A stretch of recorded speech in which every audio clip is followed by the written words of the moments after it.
All right, I'm in Hebrews chapter 11, making my way into Hebrews chapter 11. I was in chapter 10, and at the end of chapter 10, what the writer does is he begins to speak about this subject of faith. Now, in chapter 10, and to the people that he was writing to, he was giving the comparison of living by the law or living by the inheritance, living by the will of God. You're either going to live by the law that was given through Moses, or you're going to live by the inheritance that has been given. Now, a very important way to think about these two things does have to do with the expression of faith, and that's one of the reasons why he mentions faith, that the just shall live by faith. The reason why is because when you're living by the law, you don't really need to have much faith. You see, when a person lives by the law, all they really have to do is just simply follow the law. Follow the directions. Okay? And this is one of the inherent issues that existed between the church in Jerusalem and the churches that were overseen by the Apostle Paul.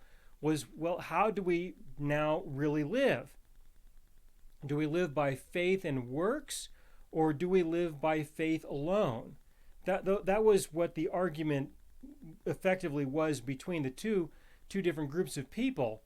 And the Apostle Paul was promoting the fact that a person just needs to live by faith alone, and that is our life in Christ is not about our works, but it is about our faith. It is about what we trust in, what we rely on, and how we make our decisions from there.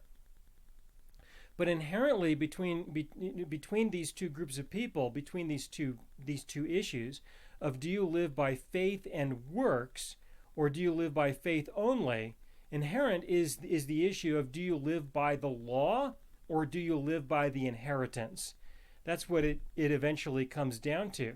Because if you're going to live by faith and works, if your right standing with your God is established by the works that you do that are a testimony of your faith, then what you have effectively done is you're effectively saying that the testimony of my faith is what my life is about. My life is about testifying of myself, and that my works are going to be the testimony of my faith, and my justification before God is going to be defined by my works. But if I live by faith and my right standing before God is established by my faith and trust in Him, then my testimony is going to be of Him and not of myself. All right? So that's what we're getting into when we get into Hebrews chapter 11. Is we're getting into the topic of testimony. And when your life is a life of faith and works, your life really becomes a testimony of yourself. But when you live by faith and by faith alone, your life becomes a testimony of your God. All right? Now, those are some very important points. You might want to just pause a little bit and think about that. All right, that one life is a life according to the law, that you live by the law, and the other life is a life where you live according to the inheritance that you have received. Okay, now when you live by the law, there really isn't any faith required. And that's another way to understand that your testimony becomes a testimony of yourself, because you don't really need to have faith in God.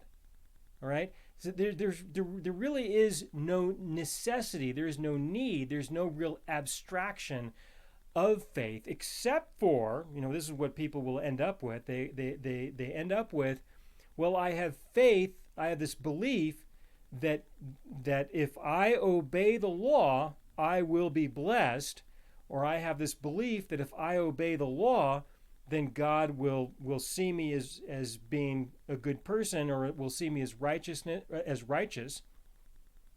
or my right standing will be established by Him. Or I believe that if I have works, then it is evidence that I have faith in God. All right, but there really is no need for faith when it comes to this. When it comes to this, there's not really much of a need to have too much faith, because all you need to do is follow the directions.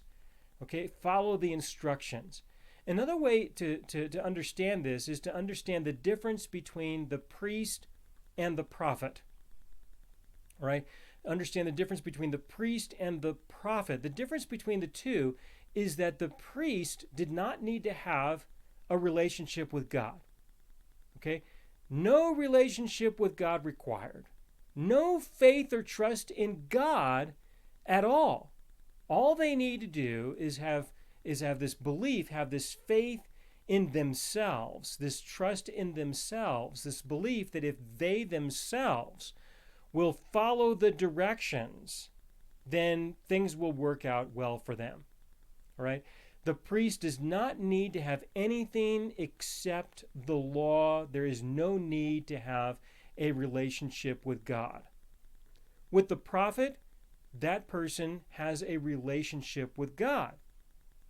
A relationship in the sense that God will express things to the prophet, and the prophet will tell others about these things that were expressed to him.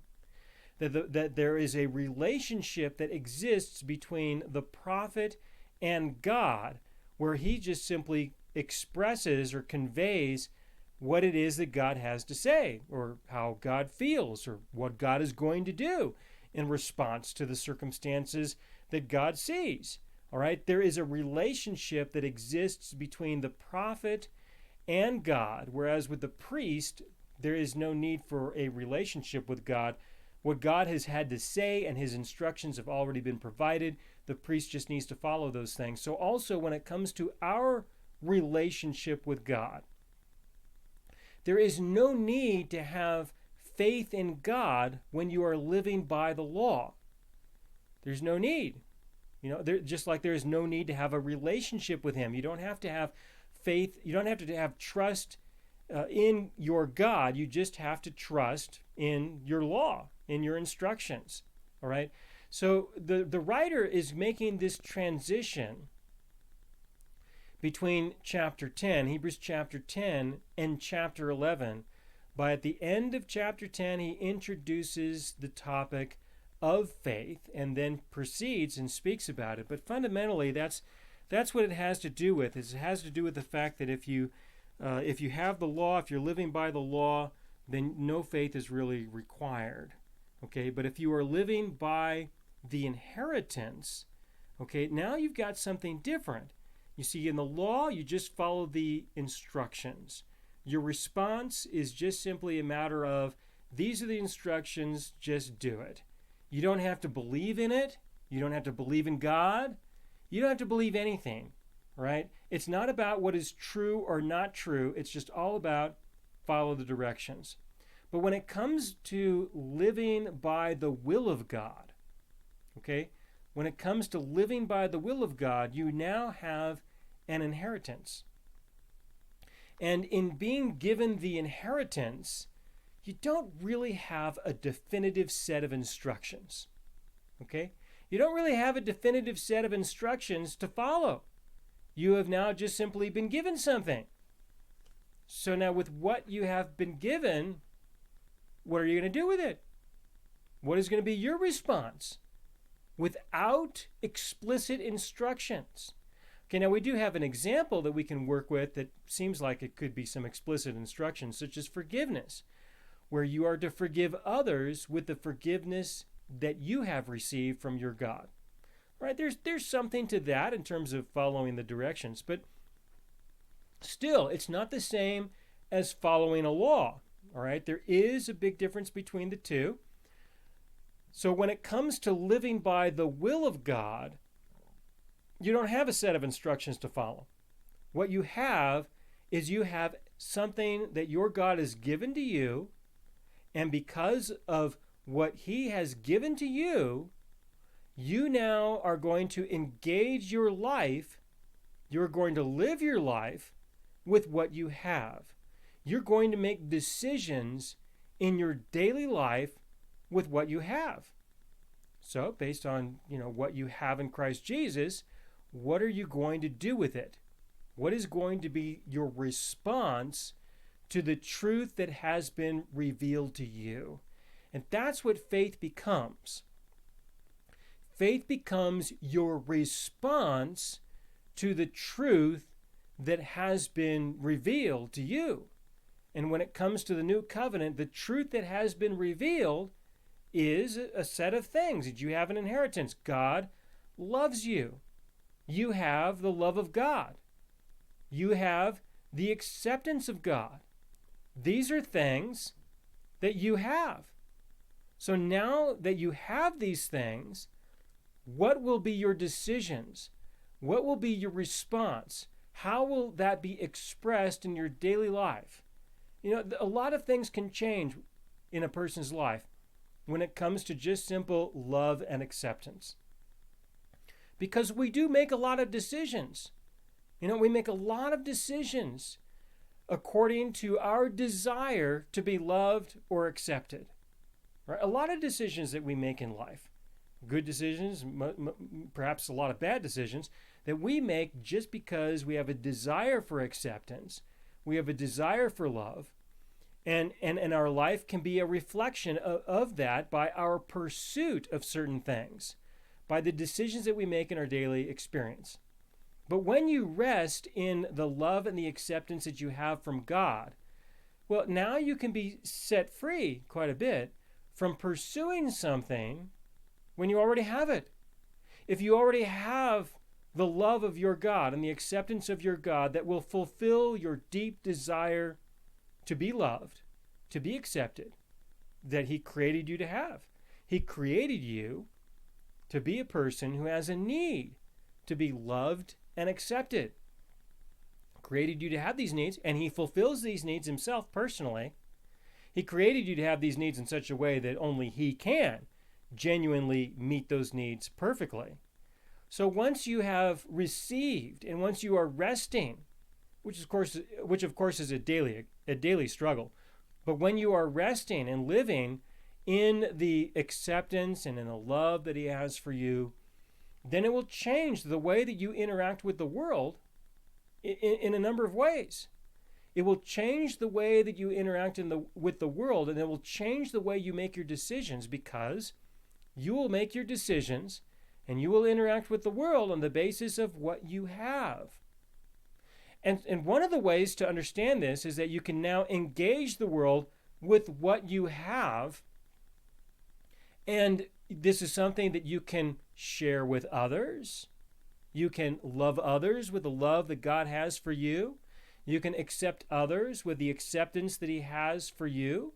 The way that you interact with others, the way that you engage in relationships with others can be a lot more peaceful, a lot more pleasant when you are interacting with them instead of trying to get them to love you, to like you, to accept you, but instead to just simply be at peace and relate to them and engage in the relationship in a way that you are not trying to obtain something from them in that way.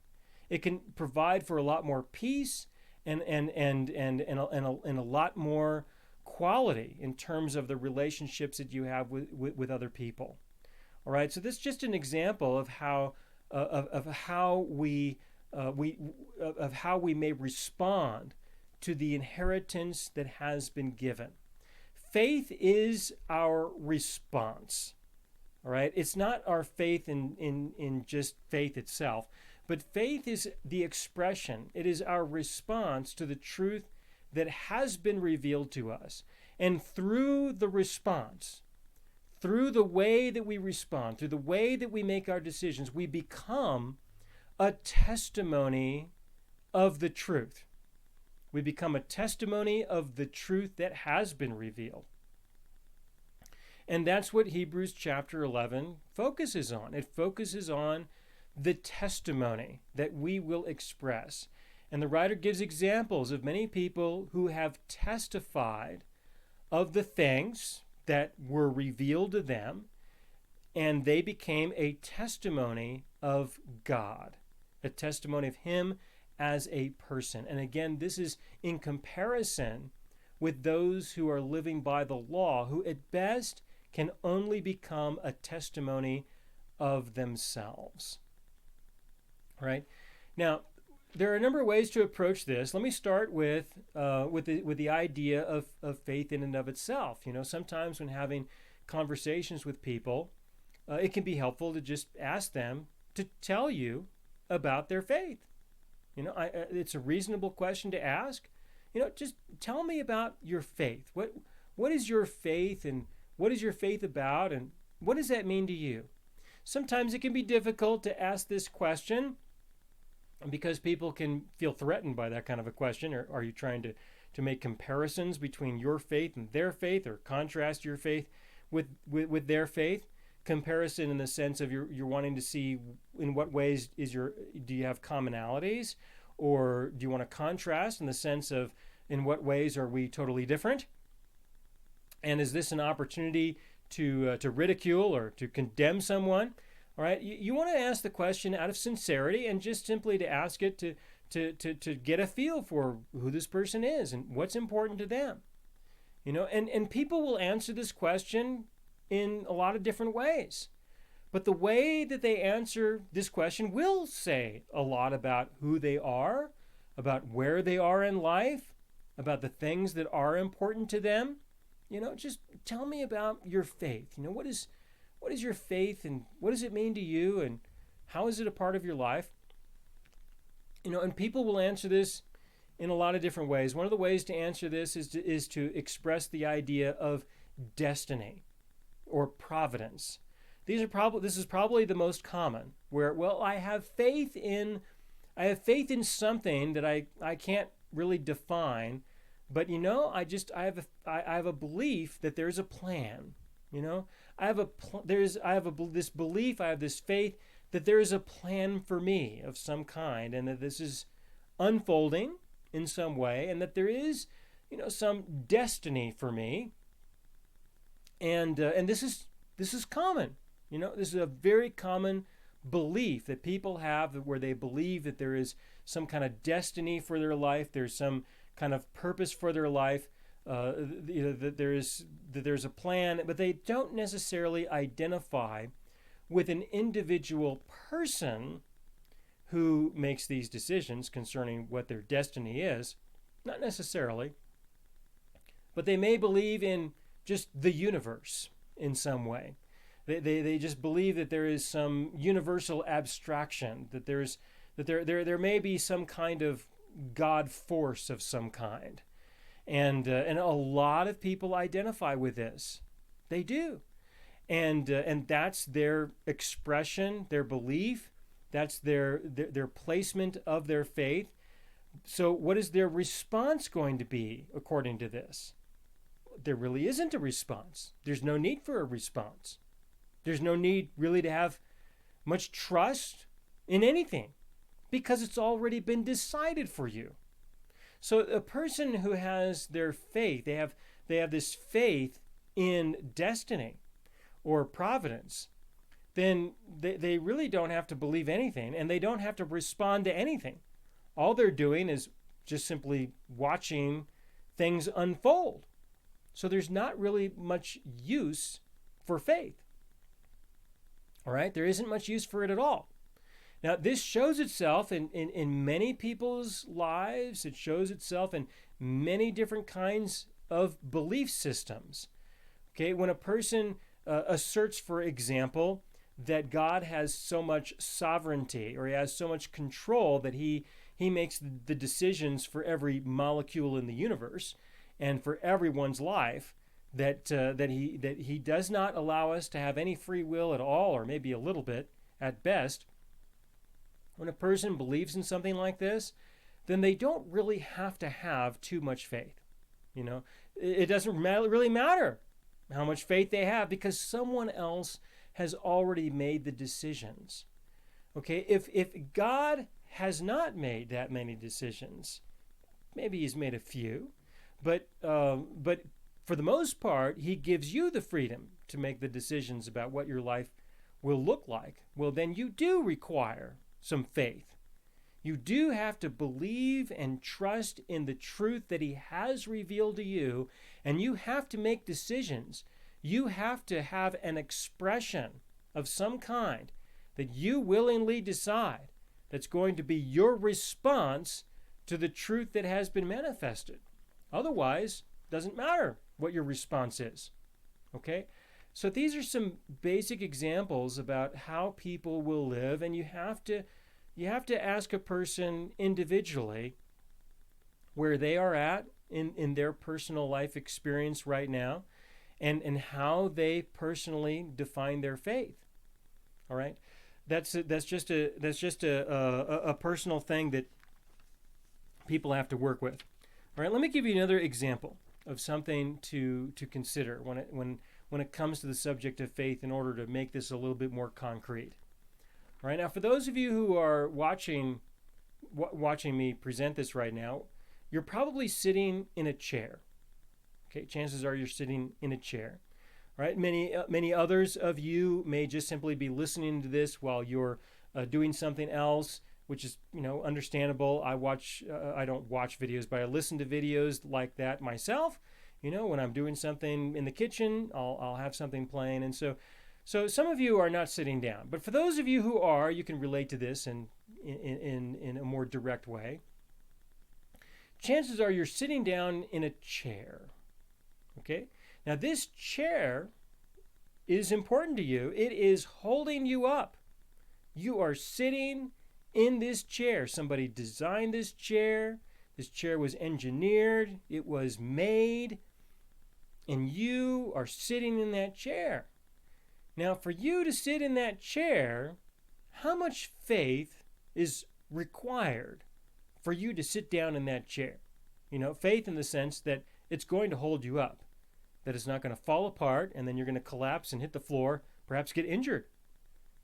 How much faith do you have? Do you have a lot of faith? If I say you sitting in that chair, should I say to you, wow, I really do admire your faith. You have enormous faith. Your faith in that chair is extraordinary. For those of you who are in some small groups, you could ask each other that question afterwards. You could look at each other, or look at each other now, and just admire the faith of the person who's there with you.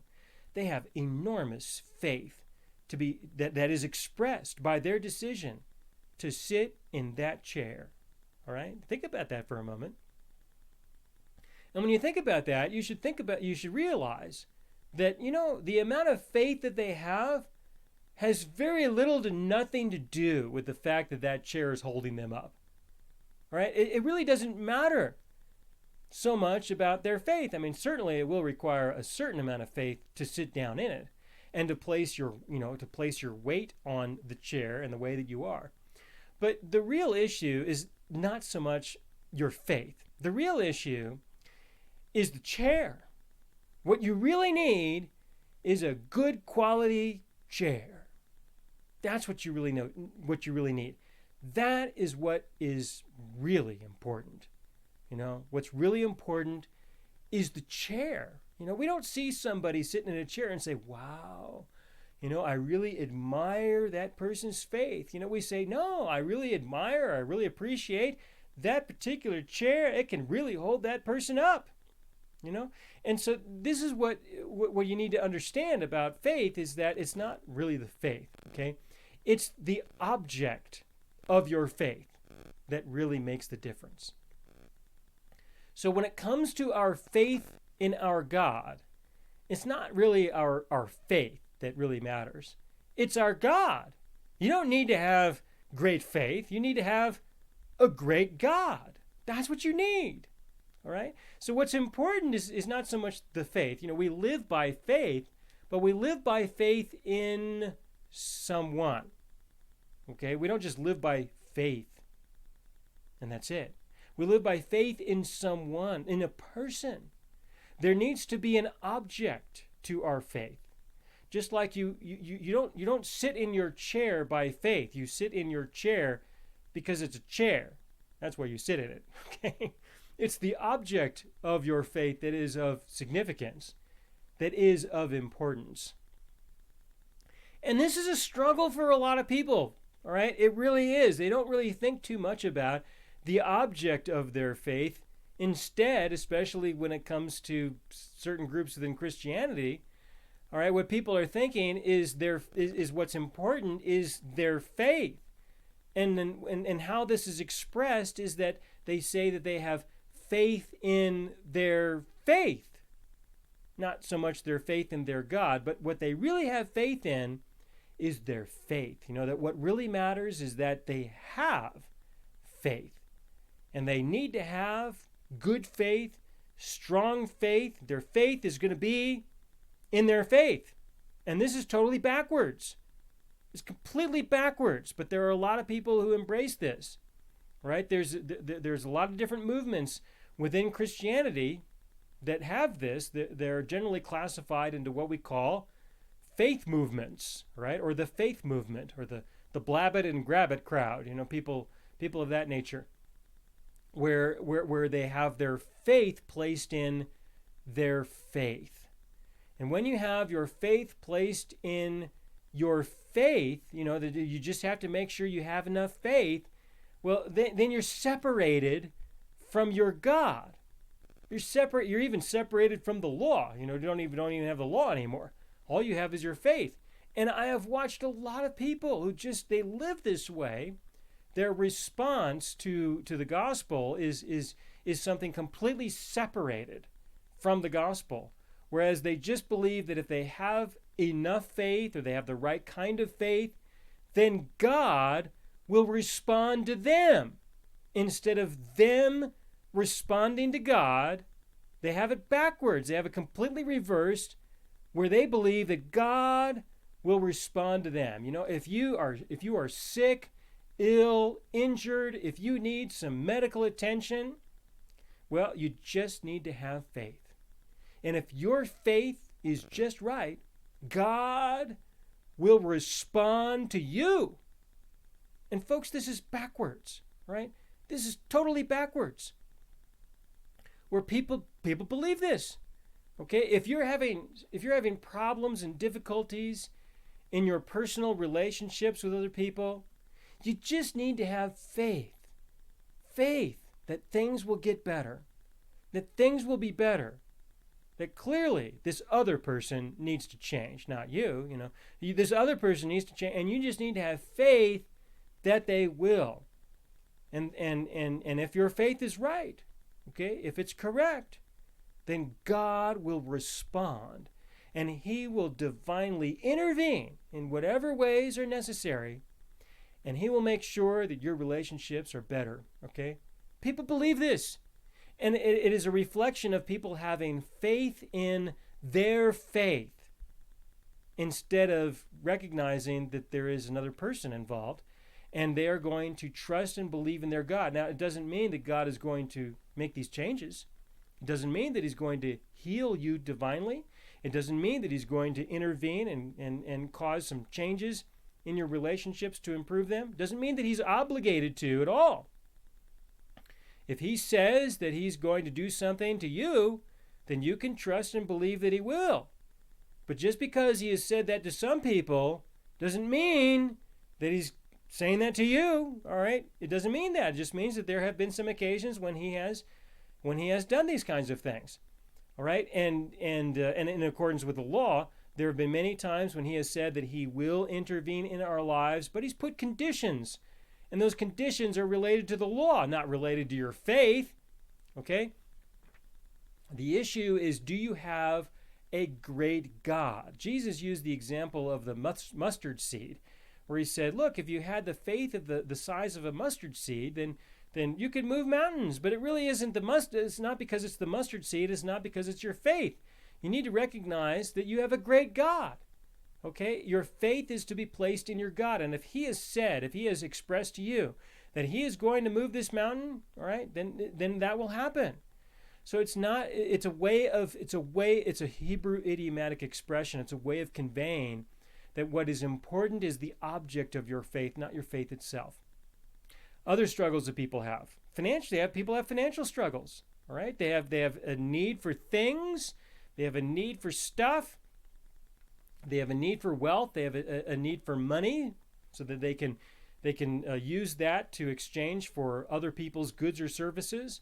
If I have enough wealth, then I can have other people do things for me that either I don't want to do for myself or I can't do for myself. Right? And out of the needs that people have, they may believe that if they just have enough faith, that they will have prosperity. You just got to have enough faith is what people are teaching. And some people are trying to believe that if your faith is just right, if it's strong enough, if it's good enough, if it's honorable, if it's the right form, whatever it may be, then God will respond to your faith and he will intervene in a way that there will be prosperity in your life. And this is all backwards, okay? This is the result when people want to believe in having faith in their own faith instead of faith in their God. All right? And what happens? What happens if these things transpire? Does that mean that you are a testimony of God in general? No. You're not really testifying of the person of God. In the end, you end up testifying of your faith. And that's what you end up seeing in a lot of these congregations of people, is you see people testifying of the quality of their faith. And they have a tremendous amount of pride that they have great faith, especially because you don't. And they compare themselves with other people in terms of their faith because God responded to them, to them personally, and not these other people. And folks, this is totally backwards. But I do have to, mention this because it's a popular topic when it comes to the topic of faith. It's a popular issue. All right, but now in Hebrews chapter 11, this is what the writer is speaking about. All right, at the end of chapter 10, he says that we are to live by faith, and that is to respond to the truth. And in Hebrews chapter 11, beginning in verse 1, it says, "Now faith is the substance of things hoped for, the evidence of things not seen." Now let's start with this a little bit. Okay, faith is the substance of things that are hoped for. First, there needs to be something you hope for. All right? There has to be something that you hope for, that you're going to place your hope in. There needs to be an object. And in this case, it's the person. Okay? It is the person. So first you need an object for your faith. And in this case, it is the person of your God. And he is the substance. All right? He is the substance in the sense that faith is the substance of things hoped for. Faith is the expression, it is the manifestation of who you believe in. Okay? So faith is the substance, it is the response to who you have hope in. That's effectively what this ends up becoming. And as a result, there will be evidence. You will be the testimony of something that is not seen. And in this case, it is someone.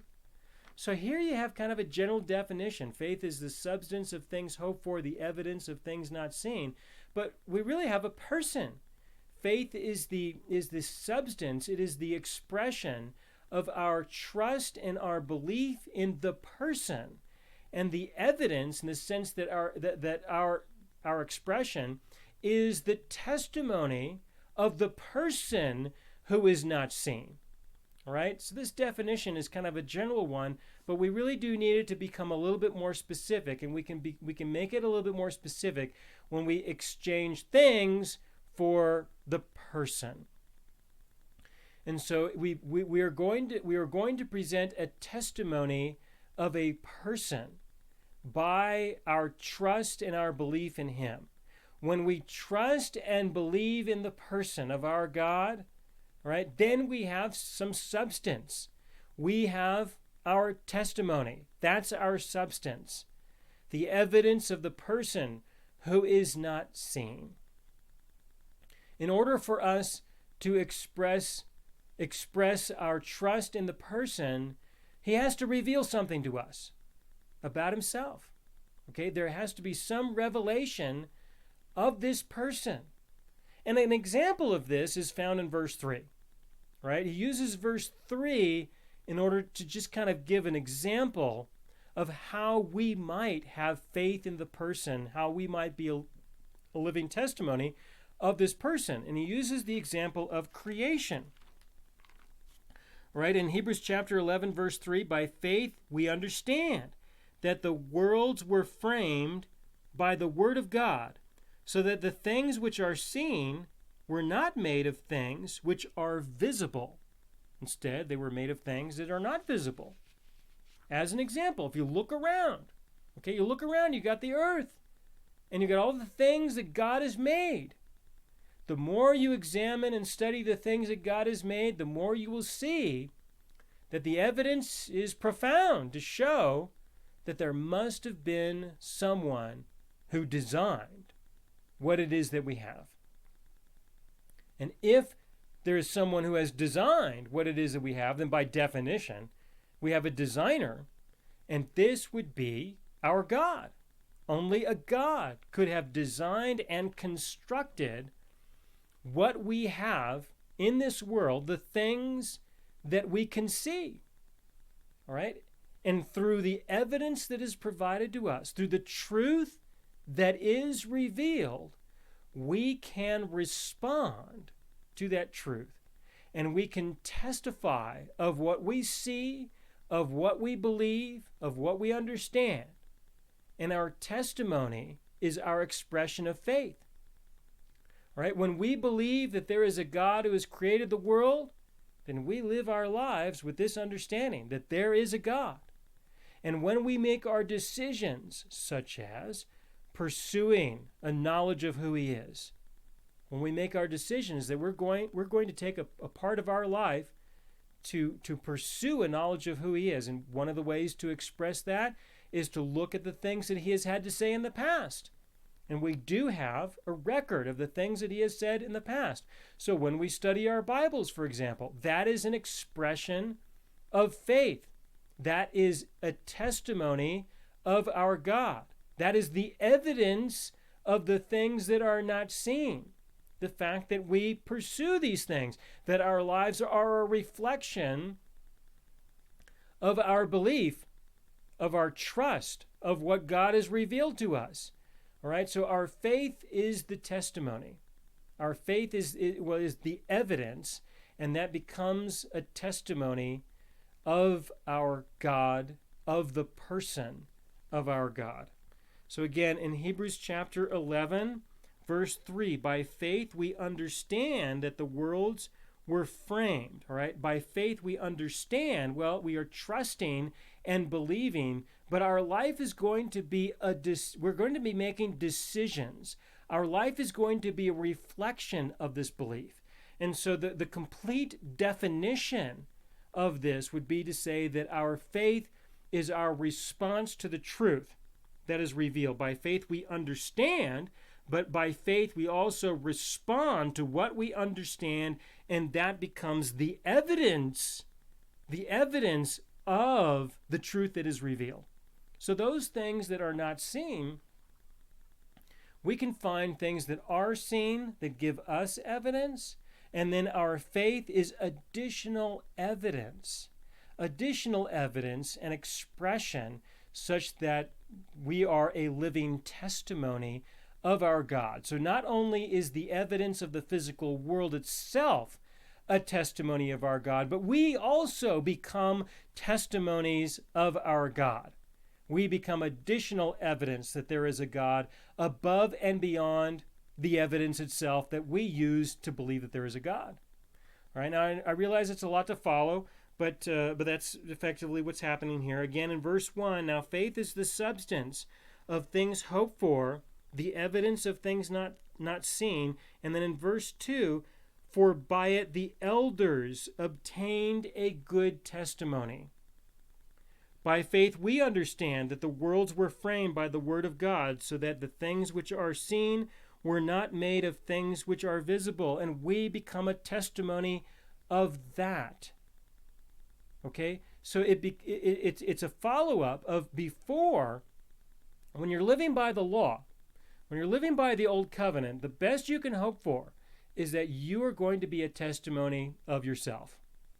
All right? But when you're living by faith, then you are going to become a testimony of the person of your God. These are the transitions that happen. First, we discover the testimony that is revealed to us. We respond, and we become a testimony of God as well. All right? And so that's what we have. That's the beginning of Hebrews chapter 11. The beginning of Hebrews chapter 11. And then we have examples of other people who are living testimonies of God, even though they lived a long time ago. They are still alive by faith, and they are present with us in their testimony, and they are, in my belief, present in the kingdom of heaven. So we have all of that. All right, now I have a question for you folks who are using this for your small groups. This is a good question to consider, I think. How has your faith increased? Okay, we start out with a little bit of faith. We start out with a little bit, and what that means is that a little bit of truth is revealed to us. There's a small revelation that is presented. And when we believe that, and that becomes an integral part of our lives and our decisions and the expression of our life, then that is a way to understand that our faith has increased. All right? There's an increase in faith that takes place. And so what are some of the transitions that you have experienced in your life that you would say that your faith has increased? What were some of those significant things that were revealed to you about the person of your God that made a profound difference in your life, such that you would say your faith was increased at that point? That was an important transition for you, right? I think it's a reasonable question to ask as a way of understanding the definition of faith and understanding its part in our lives and in our relationship with our God. Okay, and then I will proceed into Hebrews chapter 11, verse 4. We have the faith of Abel that is expressed here. There's a whole lot that I can say about that. All right, and I'll continue in the next message.